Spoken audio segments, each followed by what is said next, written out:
Hey gang, Jamie here for our weekly video of encouragement inside of Milk Allergy Mom membership. First of all, we need to welcome lots of new members from our birthday bash promo. So welcome.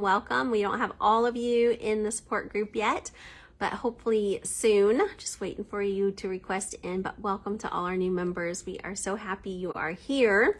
And today we are doing something that is helpful to members whenever they come in. I have organized a lot of our information about overnight camps because it's fresh in my mind. We're just coming off of a summer of lots of overnight camps.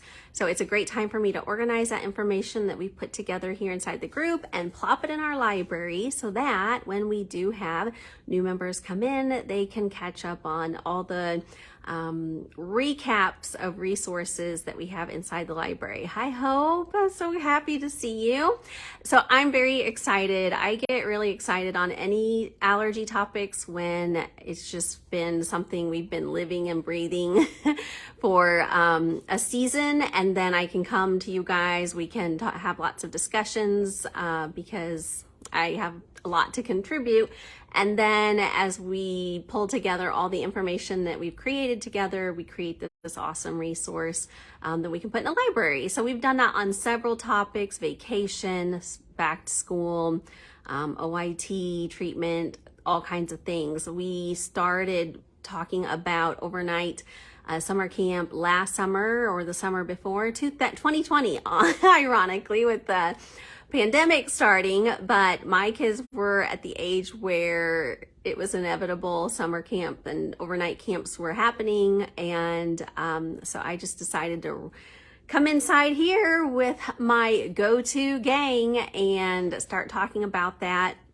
Of course, in some cases, I'm a few steps ahead of some of you, and in some cases, you guys are my mentors. So it's always a good time to talk about something when we're right smack dab in the middle of it, and especially me as the facilitator, and then you can catch it later when it's relevant to your life, or you can hop in and mentor us if you've been through it already. We just love talking about all kinds of real life allergy topics. So today, like I said, we are going to dive into overnight camps. Something, honestly, 10 years ago, if people were talking about this, I would have completely written it off and said, sorry, not happening at my house. My kiddo's got anaphylactic food allergies. Nobody cooks except for me for him, and he does not spend the night at camp, so no go. So I totally understand if that's where you're at. If you have youngers and this just seems like light years away from your concerns, totally get that.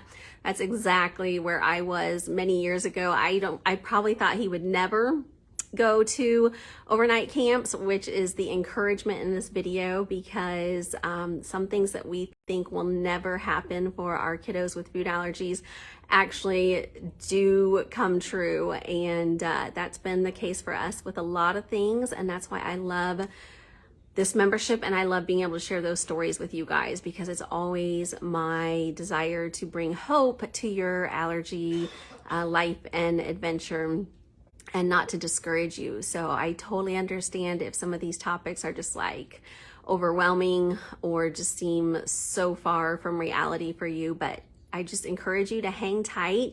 You never know what is around the corner, and I completely understand. I was right there with you.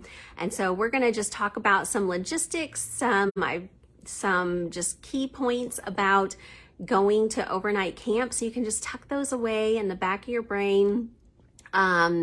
If it's not relevant right now, just tuck it away. And when someday down the road, if this becomes something that you're thinking about, you will know that you have some encouragement here inside a membership and something to go back to check out and see if it can be of more help in that time for you. And then some of you may be in the same boat as us right now, and this is a really exciting time and season for you. You know, you guys, it's true. The days are long, the years are short.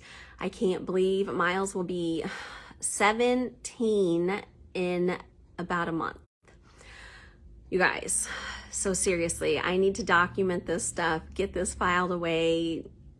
It took so long to get here, but yet it's flown by, which is like just this weird quandary as a parent in general, but also I feel like maybe more as a food allergy parent, because there's seasons that we've waited and longed for and seemed like they took forever to get here, like the independence, the adventures and things, certain adventures. We've always had adventures, but certain ones. And now he'll be on his own within a matter of time, quick time. So let's get to the practicality of all of this. I did make a sheet because I went through our group where we've asked opinions from you guys and feedback on overnight camps. I was able to just go over all that information that we've talked about already, not let it go to waste, create a document that we can put in our library that you can that it's already there. It's already there, but listen to me first and then you can go dig it up. It's in our member library for your allergy binder, and it's overnight camp. So what we're specifically going to talk about today is overnights. For many years, we've already discussed day camps, which is a whole nother animal, but I'm going to talk about that a little bit. But we did day camps for, whenever it was age appropriate for our kids, we were doing those. So day soccer camps, day church camps, day school camps, we have done those. So I wanted to really be specific in this, and we have all that. If you just search day camp or camp in the support groups here in membership, you'll see some discussion about that. And if you have a question that's not covered, ask. Definitely ask. New members, one of you left a comment that said you finally are comfortable asking questions. Always feel comfortable. I mean, I get it, but from our standpoint, you are part of the family. So ask away any member questions that you aren't seeing in the search about day camps or whatever. We're kind of coming out of that season, which kind of happens in membership. Like we have to live it first and then we recap it. So sorry. But it's exciting when we have something built. Like we have a lot of back to school stuff built and archived already. So now with that coming, we're going to have it. So I'm excited to have this for our overnight campers and families, camping families, meaning sending the kids away. We also have camping as a family document already too. So just lots of good stuff. So overnight camps, and I've got a document now, one sheet. The first part of the sheet is just things to think about, questions to ask yourself. The second part talks about things that you can read, mom input inside of our membership if you search summer camp or camp. Okay, so I'm going to go through what's on the sheet real quick. And again, I created this based on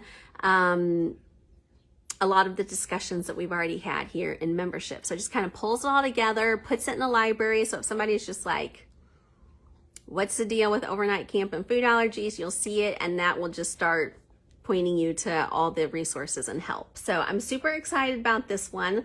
Let me give you a little backstory from my experience. I don't want to spend a lot of time on this, but I'm comfortable talking about it because I counted up, we've done 6 overnight camps in the last 2 years, or 3 summers, I guess. So 2020, 2021, 2022. So since Miles was 14 with anaphylactic nut and milk allergy, so started the overnight camps about age 14 with some OIT treatment for milk under our belt, no nut allergy treatment. And it came up that he's really allergic, so we had to be very careful about nuts, learning about nut situations, not peanut, so just tree nuts for us at these overnight camps. But 6 successful overnight camps in the last 3 summers, starting age 14. The day camps we started more like age 6, 7. Sometimes with me being around, sitting in the car, those kind of things. These day camps, age 14, with a little milk treatment under our belt, milk allergy treatment, is sending them away.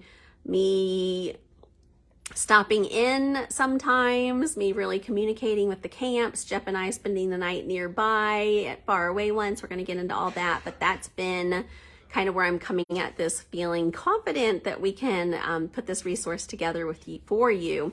Of course, all our resources are not fully comprehensive. We have not consulted with my allergist, but we haven't put together something really thorough. It's just based on our conversations and our talk as moms. So you definitely want to talk to your own allergist before you embark on these kind of adventures, and make sure you get all of their tips and suggestions. We are just kind of giving you a starting point. So that's what this sheet is going to do. I'm going to have to glance at it every once in a while here because it's on my computer.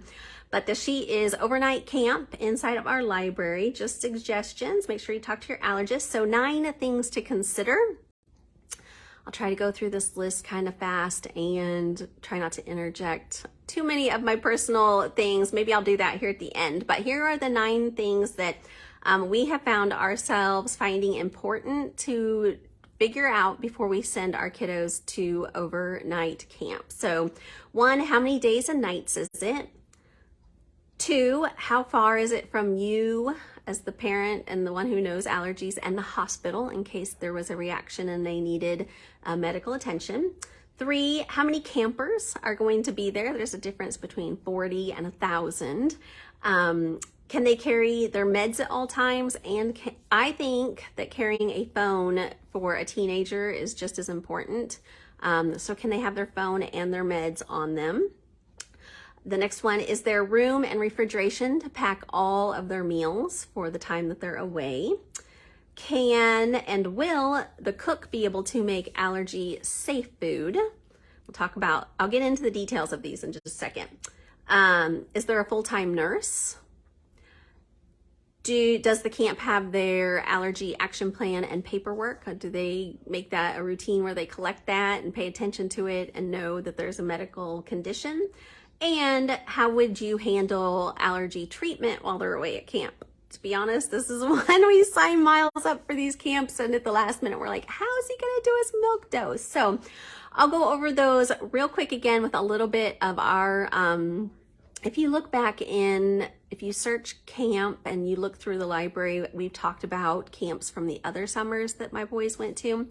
So this one I'll kind of share more about how this summer went, but this is also kind of our recap for all overnight camp stuff too. So how many days and nights our boys have been to? They started overnight camp with 1 night, then they went 2 nights, then they've done a 4 nights, and now this summer they did 5 nights. So we kind of did this progression through how many nights they were away from home with food allergies and asthma. So Grandma's my one who gets exercise asthma, so we had to be careful about that too. I try not to let that slide while I'm so worried about Miles's, because Graham does need his inhaler and things on him as well. So how many days and nights are you going to have to think about and plan for? So for us, it's been 1 to 5 nights. How far from you and the hospital? From our experience in the 6 camps we've done, we've gone as far as 5 hours away, with Jeff and I going and getting a hotel and making sure that we were only about 30 minutes away. To the ones they did this summer was a huge blessing, and it's about 20 minutes from our house and 20 minutes from the hospital. So we've done anywhere from 6 hours away with the parents close by to 20 minutes away with mom and dad just getting to stay at home. But in general, as the parents, we like to be about, they also do love a camp that's 45 minutes away from home. So that's probably like our limit for distance from mom and dad. From the hospital for us, 15 minutes is ideal. 30 minutes makes us a little so we make sure there's a hospital close by. How many campers will be there? So one camp our boys have done is like 30, and then one of their favorites is literally like 1,100 kids. So we have, we've experienced both of those. The boys love them equally for different reasons. So it can be an intimate thing or quite a large thing. And we've done both of those.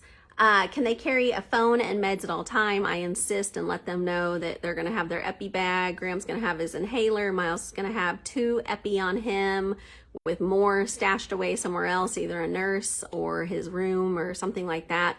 Talk to your allergist about that. What I'm saying is just works for us. And then to have his phone. So I know that most of the camps my kids go to, it's like no phone rule, which I completely think is a great rule, unless your phone is part of your action plan and you need to call 911 if you have had a reaction and used your epi. So I insist that Miles has his phone in his bag. He's very responsible, does not have social media on his phone, and keeps it off. So I'm not able to even text and check on him as much as I would want to. But if he were to have an emergency, he makes sure that it's charged and that he can turn it on and call for help if needed. I just can't rely on kids around him. They're not going to have their phones because that's the rule. And for an adult to be anywhere nearby with one, you just don't know. So, and I also check on what the cell service is like where they're going to be too. So I do add that to my questions as I'm gauging if this camp will work for us.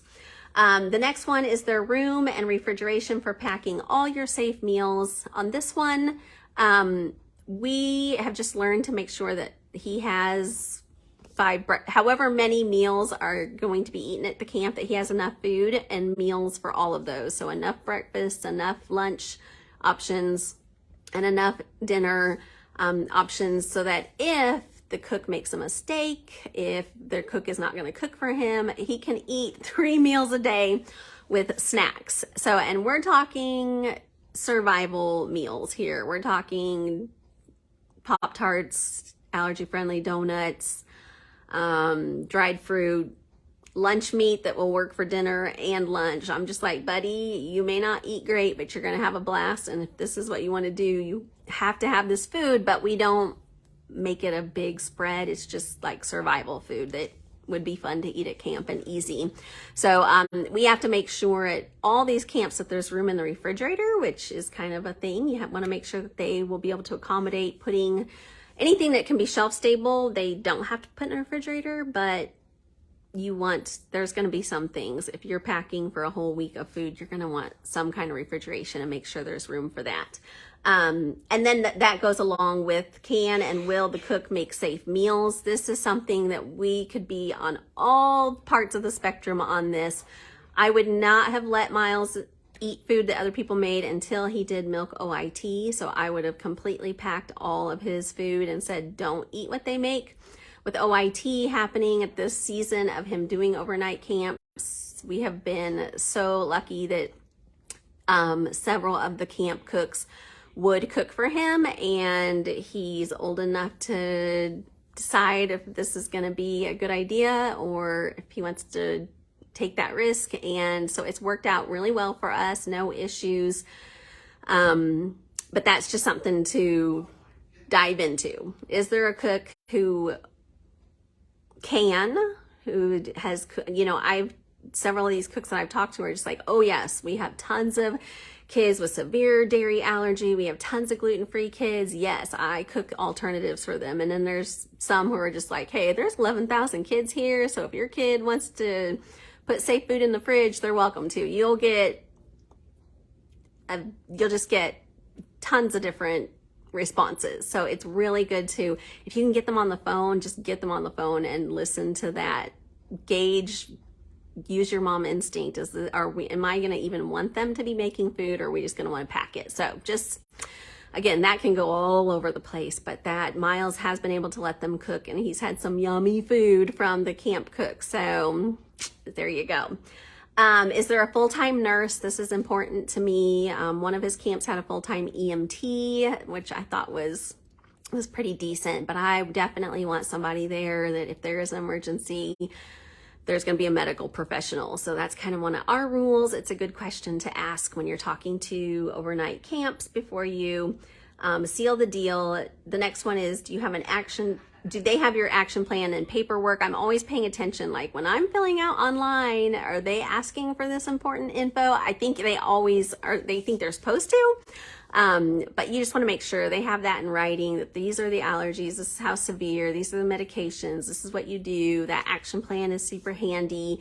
So yeah, make sure that they've got it all in writing about what the medical needs are. And the last one, how we handle food allergy treatment if you're in the middle of it. So yes, Miles is doing milk OIT. We have done a variety of things. We've done skipping the treatment for a few days at the far away camp. We did me going to do the treatment at the 20-minute away camp first thing this summer. Went pretty well, but then it crashed and burned.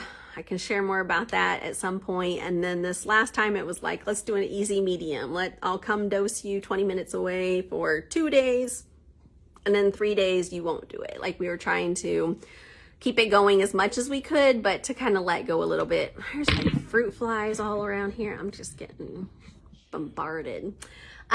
So that's just something to keep in mind if you are doing food allergy treatment. It can be a little bit tricky. You can talk to your allergist and figure out the best way to stay on track, but to also be able to do the camp. So there's probably a lot of different ways to do it. We've tried several. I don't even know which way I would recommend or what our favorite was. It seems like we're always getting off track, but yeah, there's ways to get back on. So don't think if you're doing treatment, it's a for sure no for camps. Just talk to your doctor and come up with a good solution if that's the only thing holding you back. And that's it for like what I came up with, things to consider with overnight camp. Like I said, there's probably many more. So talk to your allergist, keep asking questions in a membership group, and keep thinking through those things, because those are what help us eventually, hopefully, be able to say yes and know that we've gotten as many bases covered as we can for their safety and for our sanity. The next part of the sheet just talks about what kind of discussions are inside of membership. So if you went, and I tell you here, just search camp in your milk allergy in the Milk Allergy Mom support group, and then I list some of the things that we have gone over that you can be looking for if you are needing that help. So what ages did your kids go to camp? Starting with day camps and easing into it. Items to pack for overnight camp. My kids don't want to forget their flashlights. Snacks that are fun to pack for camp that are allergy friendly. Meals that can be served at camps. I mean, my kids, with the 6 camps they've been to, they've had a variety of different kinds of meals, and several of them they've liked. But again, in that case, we were able to let Miles let the camp cook for him in those cases. I'm not saying that you should do that. It totally depends on your kiddo and their severity and their maturity level to be able to discern if this meal is going to work or not. So I have also talked to cooks ahead of time and I actually do this often, get the whole menu, ask about ingredients and make a list. And I've talked about that here in the support group. You can go back and look for camp meals. And I actually showed you a sheet, and Miles and I make like a written plan of what to what to expect. So he kind of knows going in maybe what will work and what won't work, and think of questions to ask before he gets there. He loves knowing the food before all the other kids know it, so he's found that that's a really good way to get really popular at camp, is to know the meals ahead of time because I talked to the cook and gave it to him. But I also found he's playing a video game and going crazy. They will change though, you guys. So I stopped in at this 20-minute away camp, and she's like, well, my oven broke, so we're not having the mac and cheese that I was planning, which part of me is like, thank goodness. But she's like, so I'm gonna make this hash brown burger casserole thing instead. And I'm like, oh my gosh, you know, I had this sheet and you changed it. So know that happens too. Like sometimes they have to pivot because of supplies or equipment. So you just gotta kind of be flexible and keep that communication going. I don't hesitate. I'm gonna throw this in. I don't have it anywhere, but I will have the cook and the nurse on text a lot at these smaller camps. So I can just check in, because even though Miles has his phone, he doesn't have it on, he's not checking with me, and I'll just be like, hey, everything going okay? You need anything from me? I'm happy to drop off some cheese or snacks or whatever if he needs anything, or medicine. And so I love to keep the communication tip top if I can. And I also thank them with a lot of Starbucks afterwards for paying so much attention to us and helping us. So other discussions that we have in membership is managing the OIT during camp, if you're doing that, managing our mom stress, because you guys, it is hard sending your kids away for overnight. Not gonna lie, it probably is hard without food allergies. It's really hard with food allergies. So we talk about that and how it can be stressful and some things we do to distract ourselves and make sure, you know, I can sit here and worry the whole time, or I can just make good use of the time and get some things done and get my mind off of it. And it seems like that's worked out really well. Or use a little bit of time to be helpful. I've gone over taking coffees to the cook, those kind of things. So just making a good use of the time so you're not worrying yourself away. Let's see, more encouragement about overnight camps. I have a couple more videos that talk about specific ones that we went to, so you can find those. It gets easier with practice, but you always have to be diligent. That was kind of the theme I wanted to give here in this video, is 6 camps in 3 years definitely got easier. So one of the camps was new for Miles, the one close, 20 minutes away. This year, sending him the first time was nerve-wracking.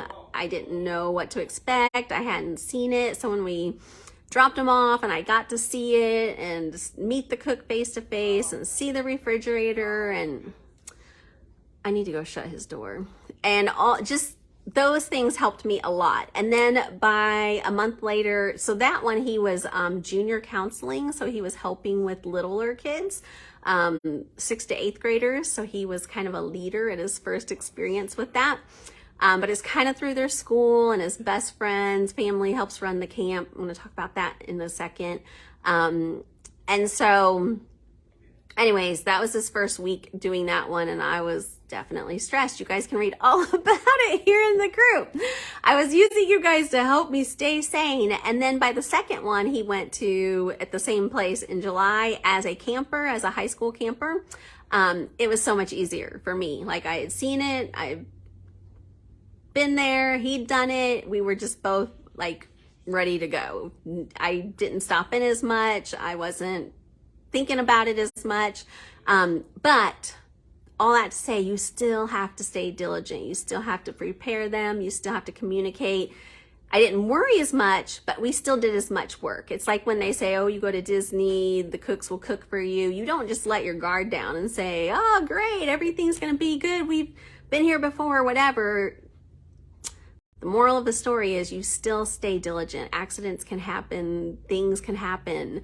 But you can be a little more relaxed knowing what work had to be done, and you did it, and you've seen it, and you've done it before. So I really think I would want to know that as a mom, that it gets easier the more you do it. And I would definitely say that is what has happened in the past 3 summers. It has gotten easier as we have been to, let's see, one camp we've been to twice, another camp we've been to twice, and then 2 of them we've done once each. So that was how the 6 worked out. But the ones that were a second time were easier, and they love these, you guys. I don't know how 100% of my kids love camp, but they are going to be doing all these things again next summer. So I'm excited to just keep learning the ropes and enjoying the ride, I suppose. Let's see. And the last one that you'll find inside of membership is some of you guys have attended allergy friendly camps that are specifically put on for kiddos with food allergies that are going to be extra uber allergy friendly. So I put that in the list of things to look for inside of the group with mom discussions. Definitely check those out. They sound super fun. None have been close enough for us without us turning it into our whole family vacation. But goodness gracious, if one was an hour or so away, we would totally be down with that. So we just seem to keep filling ours with church camps and yeah, a lot of church camps, honestly, here. So it's been cool to find the ones that work for us and just keep practicing and going back and seeing friends and things like that. But if you have been thinking no go on these overnight camps, maybe one of these allergy friendly ones would be totally worth it for your family to check out. So know that those do exist. And some final thoughts here in the last few minutes that I wanted to share with you and overnight camp. well, I did ask Miles. I said, I'm going to do this video. And I said, do you wish I had sent you to overnight camp when you were younger? Because it really didn't happen until you were 14. And he went and helped with a camp of 6th to 8th graders. So he knows that some of these kiddos get sent for overnight when they're younger. And he's like, yeah, you know, they're super fun and blah, blah, blah. And I said, well, how would you have done the food and stuff if you were littler? How would we have done that? I said, you weren't doing OIT, so I don't think we would have let a cook for you. And he's like, no. I said, and I don't know that you would have known how to like feed yourself all the meals with the food. I said, maybe if I had packaged, like this is Monday's food, Tuesday's food. He's like, yeah, that probably would have helped. And then he goes, I totally would have had a reaction. And I said, well, that's kind of why I'm glad that we waited a little bit until you were responsible. I mean, he did the day camps, and I'm not saying don't do overnights for littlers. It was just, it was fun that you can have these discussions as they get older and just, you know, get their thoughts on things and have a discussion. And so he's like, I totally would have had a reaction if I was littler. I wouldn't have known what I was doing. And I was like, yeah, that's kind of why I'm kind of glad you're getting to enjoy it now when you know what you're doing. So that was a fun little discussion that we had. But and then we ended the conversation. I said, you know, Miles, God provides what you need when you need it. For us, it wasn't the right time to do these things when you were littler. You hadn't had your treatment. We weren't in with these friends that you're in with now that you can go to camps with youth group and things. So God provided what we needed when we need it. And that's advice that I give moms a lot when we worry about the future. You know, deciding to homeschool was scary for us. And I just had to keep remembering we'll have what we need when we need it. And I feel like that has been the case with overnight camp for us as well. We had the day camps when we needed those. We had the school groups when we needed those. We had the sports when we needed those. We had the music when we needed those. We had the doctors when we needed those. And if there's just something, if you're seeing a hole right now in your journey that you're just like, man, I don't know if we're ever going to find what we need when it comes to this. You know, I can't promise that that is the case always, but I have a hunch that as time goes on, you guys, life is just flying by. I can't believe how old my kiddos are. And, you know, I spent a lot of my time worried and stressed about what tomorrow will bring. But I had to keep reminding myself that I'm not supposed to do that. And I'm glad that I put myself in check a lot about that, because we really do have what we need when we need it. And I don't need to spend my time worrying about tomorrow. So there's things I'm still stressed about. You know, we got college coming, we've got moving out, things like that. It looks like my poor grandma is trying to call me right now, so I'm gonna have to finish this. But I hope you are encouraged that overnight camp is possible with food allergies. We have done it safely 6 times in 3 summers. We waited till the kiddos were a little bit older, but they've had a blast, and we just love sharing this experience with you to encourage you and inspire you. Again, maybe it's not the time for you and you just want to tuck this away and know it's here if and when you need it. Like I said, I've said in my older videos, Jeff and I both hated overnight camp. We tried it once each as kids. I tried it once, maybe he tried it a couple times, and we both are just like, we don't know why our kids like this. So this may not even be something on your radar or something your kids would even enjoy. But since we have this experience, it's gone well. Even if it hasn't gone well, I'd still be sharing. But anyway, that is the gist of our overnight camp info for you guys. This is now our overview, pulling all the things that we've done together. I will put the sheet link down in the comments for you, and Graham really needs me to respond to him, so I'm going to finish this up. Hope you guys are having a great day. Hope you are encouraged, and leave comments about overnight camps and your experience. If you're thinking this will never happen, let us know. If you're excited about it in the future, if you've done it, how many times, how old are your kiddos? We would love to know all the details as we recap and pull this all together. And anyway, we'll be talking back to school soon, but I'm having super fun thinking about camp right now in the meantime. I'll talk to you guys later. Have a great one. Bye.